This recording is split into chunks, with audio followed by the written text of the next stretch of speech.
The black sedan purred to a stop, its polished chrome glaring under the sun. Damian Wolfe leaned out the window, crisp suit sleeve brushing the doorframe. His eyes swept over Martha Hayes's cottage, then settled on her kneeling in the dirt.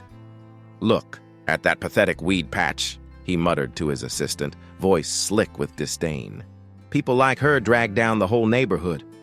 Martha's hand stilled among the basil and sun-warmed tomatoes. A ladybug crawled over her knuckle. She didn't look up, didn't flinch, but the trowel in her grip went very, very still. Outside, the gate, Damian's manicured lawn, began where her wildflowers ended. Martha wiped her brow with the back of her wrist, leaving a smudge of earth. The morning sun warmed her shoulders as she gently tied a tomato vine to its stake. Damian Wolfe's voice still hung in the air like exhaust fumes, but she breathed deep. Sage, damp soil, ripening strawberries. Her world. Across the manicured hedge, Wolfe's landscapers unrolled emerald turf like a carpet. A camera crew filmed him kneeling beside a sapling, his smile wide and polished. "Sustainability isn't a trend," he declared to the lens, patting imported redwood mulch. "It's Wolfe Industries' DNA." Martha's hand paused over a basil plant. Its leaves were mottled, edges curling brown. Not pests, not drought. She glanced toward Wolfe's gleaming headquarters looming beyond the trees. A slow, quiet understanding tightened her jaw. That evening, the local news celebrated Wolfe's Green Innovator nomination. Footage showed his rooftop hydroponics lab, all sterile steel and purple LED glow. Then, a dismissive cut to Martha's cottage. The anchor chuckled, and in stark contrast, one neighbor's quaint approach. The camera zoomed in on her. Sunflowers heavy with seeds. Martha watched, sipping tea. A single terracotta pot sat cracked on her porch step. She hadn't dropped it. Wolfe's tweet flashed on her phone. "Progress doesn't wait for those who cling to dirt." Martha picked up her trowel. The soil felt alive. His felt manufactured. What grew from poison? Damian Wolfe's tweet took flight overnight.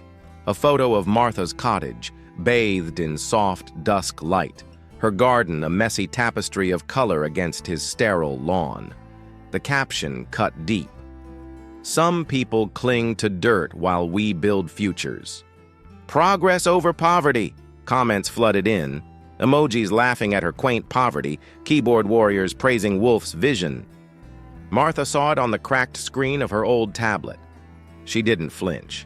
Instead, she rose before dawn, the air crisp and smelling of turned earth.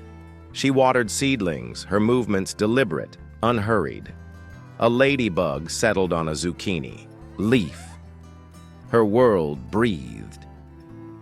Wolfe's landscapers arrived mid-morning, loud and brash.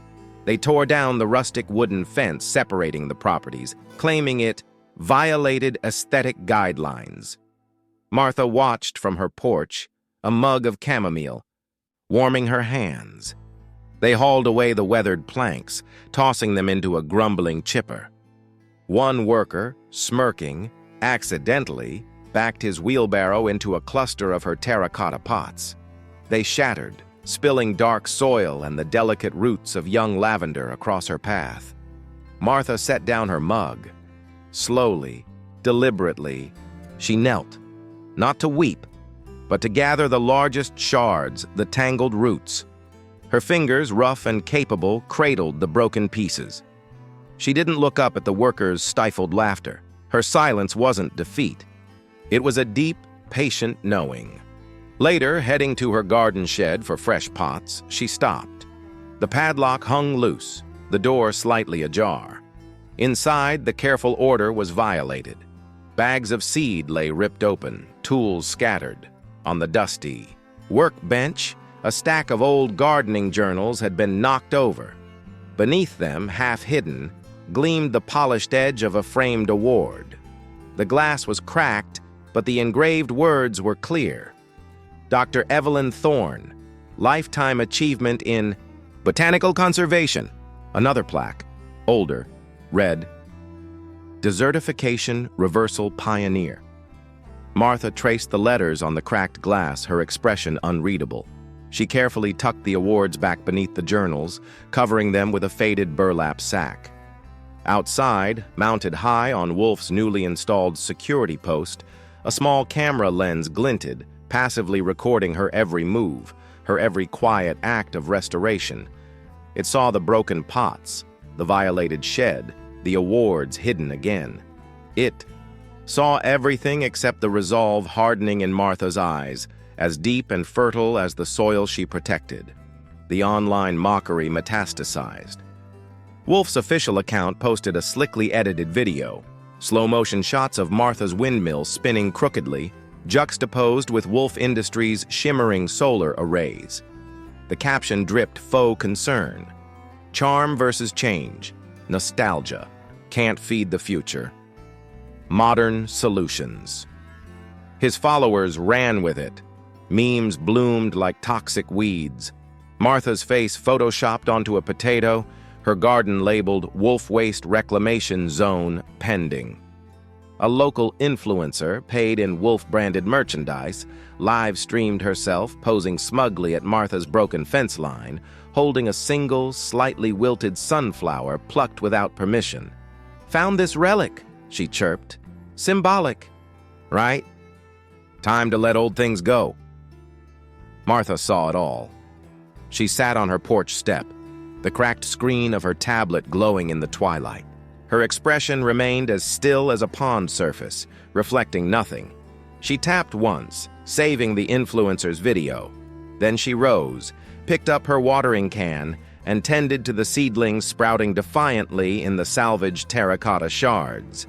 The physical attacks escalated with the digital ones. One rain-slicked morning, Wolfe's head landscaper, a burly man named Riggs, revved a brand-new industrial mower unnecessarily close to Martha's surviving flower bed.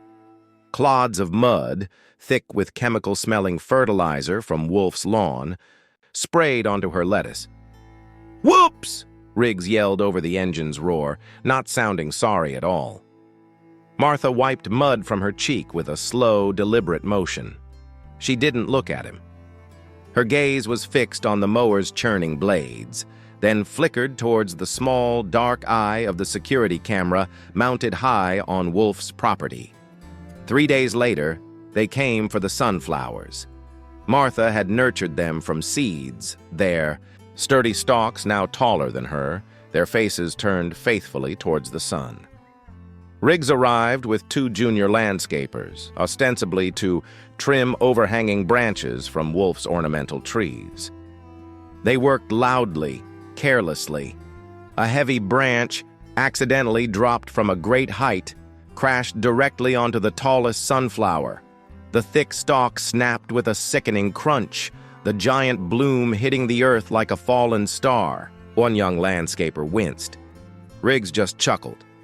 "Messy things, sunflowers. Drop seeds everywhere. Attract rats." He nudged the broken stem with his boot. "We'll clear this eyesore." As Riggs turned to grab a rake, Martha stepped out from behind her climbing beans. She didn't shout. She didn't cry. She simply walked over to the crushed sunflower and knelt beside it in the damp soil.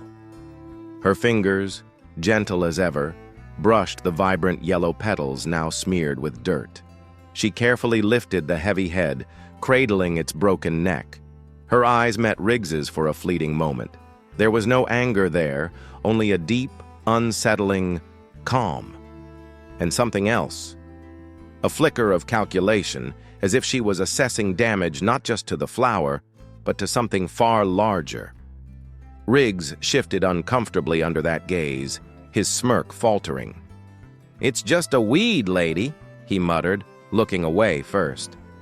The next humiliation was meticulously orchestrated for maximum public shame. Wolfe hosted a Sustainable Futures luncheon on his expansive patio, catering to local business, leaders, and journalists. Tables draped in crisp white linen overlooked his manicured domain. Martha's cottage, her defiantly messy garden, was the unavoidable backdrop.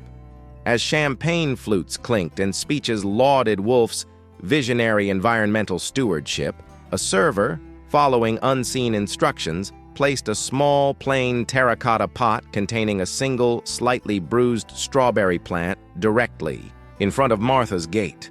Tied to it with rough twine was a crisp white napkin. In bold black marker it read, "Charity case, donations accepted." Laughter rippled through the well-dressed crowd. Cameras clicked. Wolfe accepting applause. For his latest greenwashing initiative didn't glance towards the gate, but a satisfied smirk played on his lips. Martha, unseen inside her cottage, watched the scene unfold through her slightly parted curtains. She didn't reach for her tablet. She didn't react to the laughter. Instead, she picked up a small notebook, her pen moving steadily, recording, not the insult, but the time, the wind direction, and the faint, acrid scent drifting from Wolfe's property on the breeze.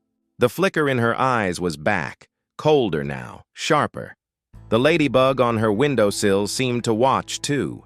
The Wolfe Industries Sustainable Futures Gala shimmered under a constellation of crystal chandeliers. Damian Wolfe, resplendent in a charcoal suit woven with recycled ocean plastic, according to the press release, beamed at the assembled elite. Investors, council members, sycophantic journalists. Giant screens displayed sleek animations of his hydroponic towers and carbon-neutral factories. Champagne flowed like purified runoff.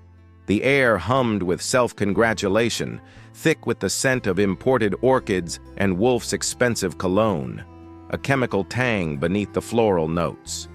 He was mid-acceptance speech for the coveted National Green Innovator Award, holding the heavy crystal trophy aloft. "This isn't just for Wolfe Industries," he declared, voice booming with practiced humility. "It's for everyone who dares to imagine a cleaner future, who embraces progress over—" His eyes, scanning the adoring crowd, flickered almost imperceptibly towards the distant, unlit silhouette of Martha's cottage beyond the manicured lawns. Over clinging to the past, a ripple of appreciative laughter and applause followed. Suddenly, a murmur started near the grand entrance. Heads turned. Commissioner Aris Delgado, head of the National Sustainability Awards Committee, a figure known for his stern integrity and immaculate suits, had just arrived. He strode purposefully down the central aisle, flanked by two assistants carrying slim, unmarked portfolios. His expression was unreadable granite. The background music stuttered and died. Wolfe's smile tightened, confusion warring with annoyance. Delgado wasn't scheduled to speak. Delgado ascended the stage steps without waiting for an invitation. He didn't look at Wolfe. He took the podium, adjusting the microphone with deliberate slowness. The room fell utterly silent. The earlier buzz, replaced by a tense, electric hush. Wolfe lowered his trophy, his knuckles white on the crystal. "Ladies and gentlemen," Delgado began, his voice calm, resonant, cutting through the silence like a knife. "Tonight we gather to celebrate visionaries, to honor those whose work genuinely shapes a sustainable future for all." He paused, letting the words hang. "It has come to my committee's attention that our celebration is incomplete. Profoundly so, because the architect of perhaps the most significant environmental restoration breakthrough of the past decade is not among us." He scanned the room, his gaze intense. At least not yet. A wave of confused whispers swept through the audience. Wolfe shifted his weight, a bead of sweat appearing at his temple despite the air-conditioned chill. Delgado continued, his voice gaining a sharper edge. "This individual's research on reversing desertification, her development of resilient soil-revitalizing plant hybrids using indigenous knowledge, it isn't locked away in sterile labs funded by venture capital. It's being implemented right now, quietly, effectively, saving watersheds and livelihoods across 3 continents." He turned slightly, his gaze fixed now on the shadowed path leading from the service entrance. "Her methods are radical in their simplicity, their humility. and their devastating effectiveness against ecological collapse. He paused again, the silence deepening, becoming almost unbearable. She chose to step away from the limelight, from the awards circuit, to work directly with the land and the people who depend on it, to teach, to heal, from the ground up. Every eye followed Delgado's gaze. The service door, usually reserved for staff, creaked open. Framed in the doorway, backlit by the harsh fluorescent lights of the service corridor, stood Martha Hayes. She wore the same faded overalls, smudged with fresh earth. Her boots were caked with mud. Her hair escaped its simple braid in wisps around her calm face. She held a single, perfect heirloom tomato, its skin glowing like a ruby in the dim light. Gasps echoed through the ballroom. Phones were raised, cameras clicking frantically. Wolfe stared, his face draining of color, the trophy momentarily forgotten in his slackening grip. Martha didn't flinch under the sudden, intense scrutiny. She walked forward, her steps steady, and unhurried on the polished marble floor, leaving faint, damp footprints. She stopped a few feet from the stage steps, looking up at Delgado. Her posture was neither defiance nor supplication, but simple, quiet presence. Delgado stepped away from the podium. He descended the stage steps, his movements deliberate, almost reverent. He stopped directly in front of Martha. The entire room seemed to hold its breath. Then Commissioner Aris Delgado, the stern arbiter of national environmental prestige, did something utterly unexpected. He bowed. Not a shallow nod, but a deep, respectful inclination of his torso. "Dr. Evelyn Thorne," Delgado said, his voice resonating with absolute clarity through the microphone he still held. "On behalf of the committee and a planet profoundly in your debt, welcome. Your work is the future we claim to seek." The silence shattered, not into applause, but into a cacophony of disbelief, shouted questions, and the sound of Damian Wolfe's champagne flute slipping from his nerveless fingers and shattering on the stage floor like his carefully constructed world. He stared at Martha, at Dr. Thorne, his mouth a thin, bloodless line, his eyes wide with dawning, horrified realization. The crystal green innovator trophy felt suddenly like a lead weight, burning cold in his hands. The screens behind him still flashed, his logo absurdly bright against the unfolding reality. Martha simply stood, the tomato warm in her palm, a quiet, unreadable expression on her face as she met Wolfe's stunned gaze.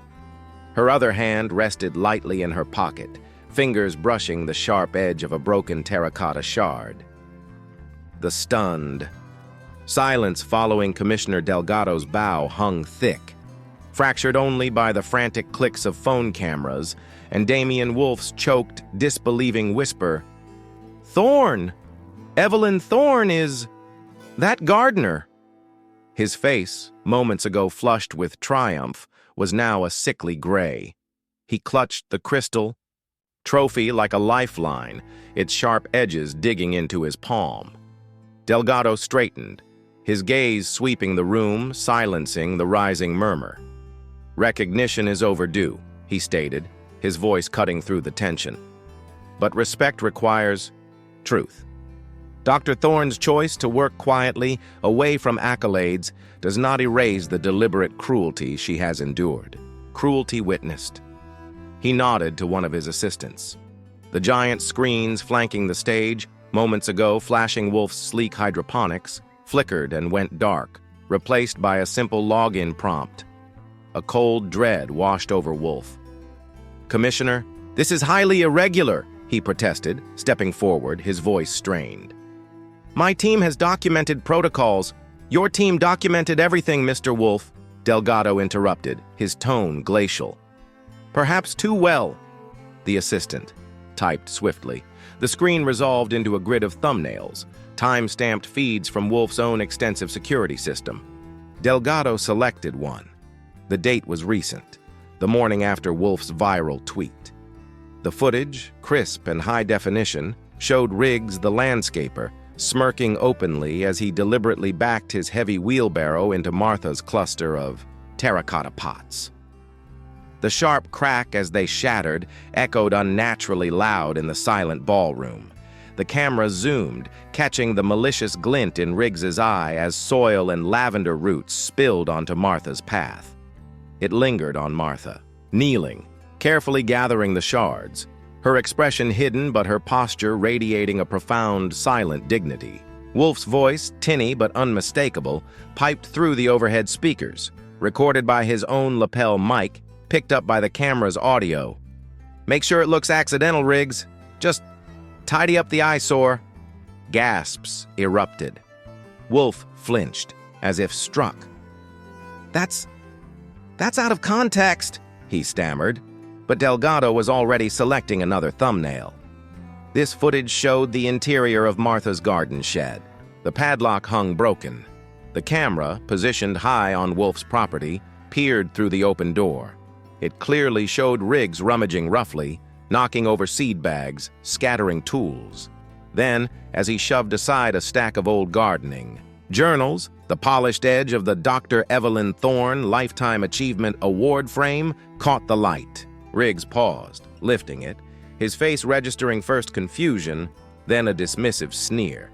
He tapped the cracked glass with a grimy fingernail. "Huh.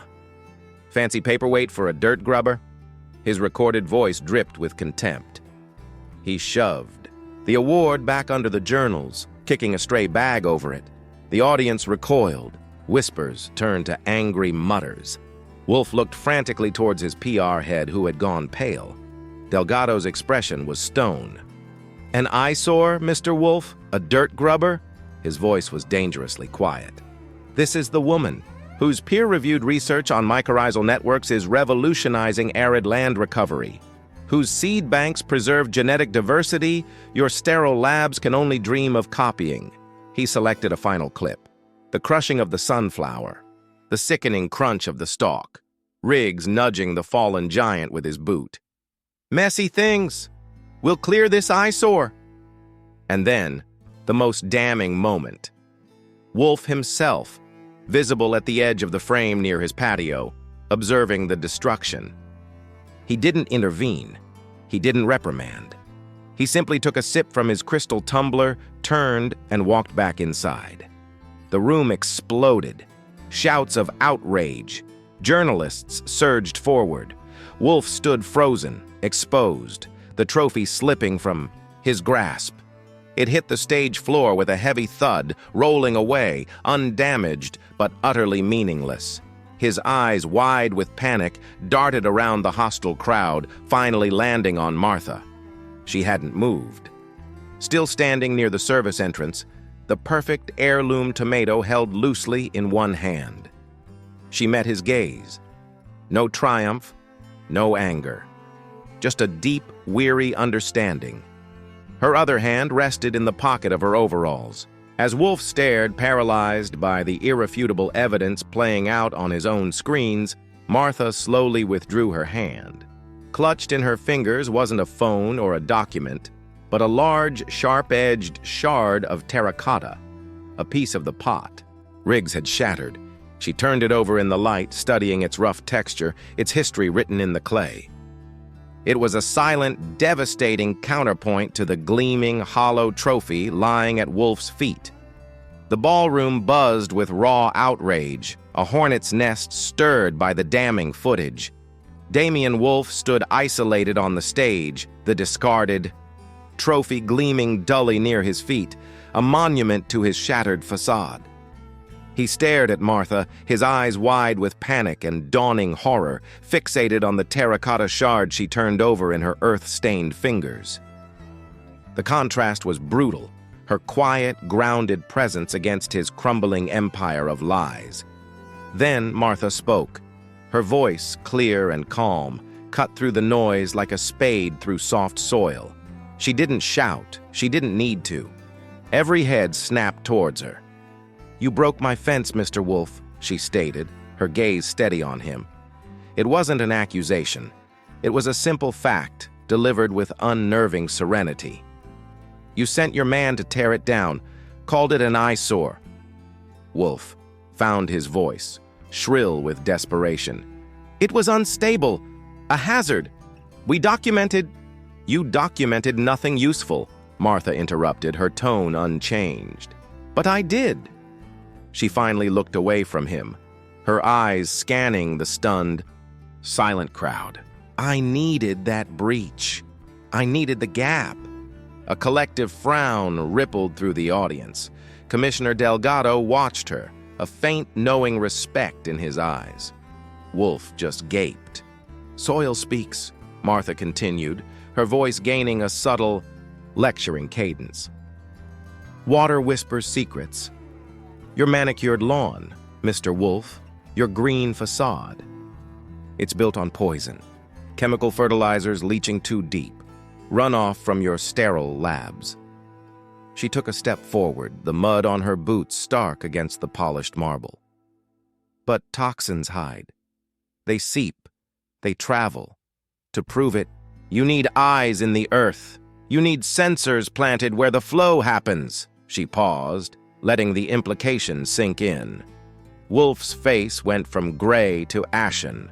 His mouth worked soundlessly. "When Riggs tore down my fence," Martha explained, her gaze locking back onto Wolfe, "he created the perfect channel, the path of least resistance from your poisoned ground to mine." She reached into the deep pocket of her overalls and pulled out a small, unassuming device, a compact data logger, its surface scratched, a tiny light blinking steadily. "I placed these along the new boundary line that night, in the broken pots, under the crushed sunflower." She held it up. "Real-time environmental monitoring, pH, nitrates, heavy metals, synced directly to a secure server."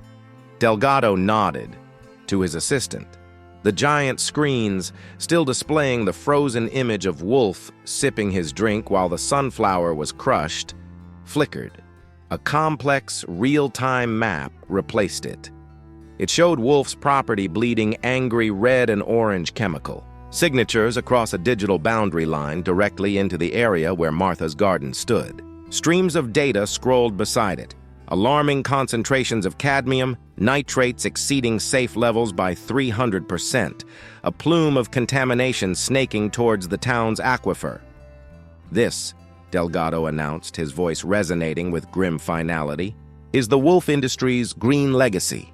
Not innovation, contamination, covered by turf and lies." But Martha wasn't finished. She tapped the screen of her data logger. Instantly, the map projection changed again. This time, it wasn't confined to the screens. Brilliant laser-sharp beams shot out from discrete projectors Martha must have placed earlier, perhaps during her unseen approach. They painted stark, glowing data overlays directly onto the walls of the ballroom, onto the linen-covered tables, even onto Wolfe's horrified face. Healthy soil index, Hayes plot, 9.8, optimal. Wolfe complex, 0.3, toxic barren. Aquifer contamination. Level, critical violation. National Environmental Standards Act. Section 7B gasps turned to cries of alarm, especially from the town council members present. The invisible poison Wolfe had dismissed was now graphically, undeniably mapped onto his glittering gala, exposing the rot beneath the surface for all to see.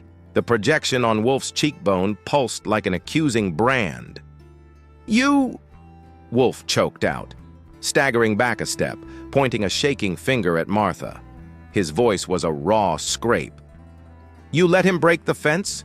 You wanted him to destroy your plants?" Martha met his terrified gaze. For the first time, a flicker of something profound showed in her eyes. Not malice, but the fierce, protective resolve of a scientist witnessing an ecosystem under assault.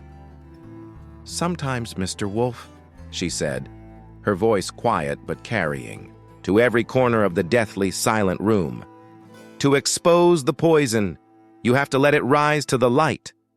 She glanced at the shimmering data overlay, showing the toxic plume reaching the town's water source. "You provided the pressure. My sensors tracked the flow. Your own cameras recorded the crime." She closed her hand around the terracotta shard, its rough edge a grounding truth. "And your security feed just proved the intent." Wolfe made a small, broken sound. His legs buckled. He sank to his knees on the stage he'd owned moments before, not in supplication, but in utter collapse, surrounded by the irrefutable, glowing evidence of his downfall, projected for the world to see. By the humble gardener he'd tried to crush. The data streams flowed relentlessly across his slumped shoulders. Martha simply stood, the keeper of the real metrics, the quiet architect of truth. The glowing data projections pulsed across the ballroom walls, across Damian Wolfe's slumped shoulders, a silent, irrefutable indictment. Commissioner Delgado stepped back to the podium, the earlier tension replaced by steely resolve. The room held its breath, the outrage crystallizing into a demand for consequence. "Damian Wolfe," Delgado's voice rang out cold and clear. "By the authority vested in the National Sustainability Awards Committee, and based on evidence of deliberate environmental contamination, falsification, and malicious conduct presented here tonight." He paused, the silence heavy. "The Green Innovator Award is hereby revoked, permanently." A collective murmur of grim satisfaction rippled through the crowd. Wolfe didn't lift his head from where he knelt on the stage. "Furthermore," Delgado continued, his gaze sweeping over the stunned investors and council members, "effective immediately, Wolfe Industries operating permits are suspended pending a full environmental audit. The findings," he gestured towards the still glowing contamination map, "will be referred to the state prosecutor's office. Expect criminal charges." Gasps turned to sharp nods. Wolfe flinched as if physically struck. Delgado's gaze hardened, focusing on the head landscaper, Riggs, who was trying to melt into the crowd near the broken terrace doors. "Mr. Riggs, your employment is terminated. Expect a summons for willful property destruction and acting as an accessory to environmental violations. Your recorded admissions are quite clear." Riggs's face crumpled. He stumbled back, colliding with a waiter. Delgado's final pronouncement landed like a hammer blow. "And Damian Wolfe, you are hereby banned from holding any executive position in a federally licensed environmental or agricultural enterprise for a period of no less than 10 years. Security." Two stern-faced men in dark suits materialized from the side of the stage. They moved with quiet efficiency, each taking one of Wolfe's limp arms. He offered no resistance, his eyes vacant, fixed on the marble floor reflecting the damning Healthy Soil Index, 0.3 projection. As they hauled him to his feet, the data stream slid across his back like a brand. He was escorted, stumbling past tables where former allies averted their eyes, out the grand entrance he'd once owned. As the doors swung shut behind him, the giant screens flickered one last time. The contamination map vanished. In its place, glowing brighter than any trophy, were the numbers. Hayes plot, 9-8 Wolfe. Complex, 0.3 Martha Hayes. Dr. Evelyn Thorne watched the empty doorway for a moment. Then she slowly uncurled her fingers, looking down at the sharp terracotta shard in her palm. She closed her hand around it once more, a grounding touchstone. Justice wasn't sweet, it was necessary, like pulling a weed before it choked the roots. The gala dissolved into a whirlwind of hushed conversations and departing guests. Commissioner Delgado conferred urgently with officials. Amidst the retreating glitter, a young woman in a server's uniform approached Martha, her eyes wide with awe. It was Wolfe's former assistant, the one who had slipped her the crucial flash drive weeks before. "Dr. Thorne," she whispered, offering a small, sturdy seedling in a simple pot. "Lemon balm. For your garden?" Martha accepted the plant, her rough fingers brushing the young woman's smooth ones. A silent understanding passed between them. "Thank you, Lena," Martha said softly. Real change needs good roots. Later, Martha stood at the newly rebuilt fence of her cottage garden, the dawn air fresh and sweet. She placed Wolfe's revoked crystal trophy, cold, heavy, meaningless, into a wheelbarrow filled with rich compost. She wheeled it down to the bustling community garden plot near the town square. Without ceremony, she buried the trophy deep beneath a mound of earth where children were planting sunflowers. Back in her own sanctuary, Martha knelt. The soil welcomed her hands, warm and alive. Bees hummed around the salvaged lavender, thriving in terracotta shards. She touched the broken piece still in her pocket. Character isn't grown in boardrooms, she thought. It's cultivated here, one honest seed at a time. Sunlight, warm and golden, streamed over Martha Hayes's cottage garden. Bees drifted lazily between lavender blooms thriving in their mended terracotta pots. Martha knelt in the rich earth, her hands buried in the soil, feeling its vibrant hum. A ladybug landed on her wrist, a tiny, perfect spot of red against her skin. She smiled, a quiet, deep-rooted thing. She pulled the sharp-edged terracotta shard from her pocket, the one Riggs's wheelbarrow had broken, the one she'd carried through Wolfe's gala. She turned it over, feeling its rough history, its resilience. It wasn't trash. It was a reminder. She pressed it gently, point down, into the soft earth beside a young lemon balm seedling Lena had given her. A marker, an anchor. As she stood, brushing loose soil from her knees, her gaze swept over the thriving patchwork of green and color, the defiant sunflowers, the heavy tomatoes, the salvaged lavender. It was messy, it was alive, it was honest. A single line of text, clear and unfussy, appeared superimposed over the image of Martha, the garden, and the shard embedded in the earth. Character is how you treat the ground beneath your feet, and those who tend it. Martha looked directly out, past the camera, her eyes holding a quiet, knowing wisdom. Not a challenge, but an invitation to see, to remember, to grow something true.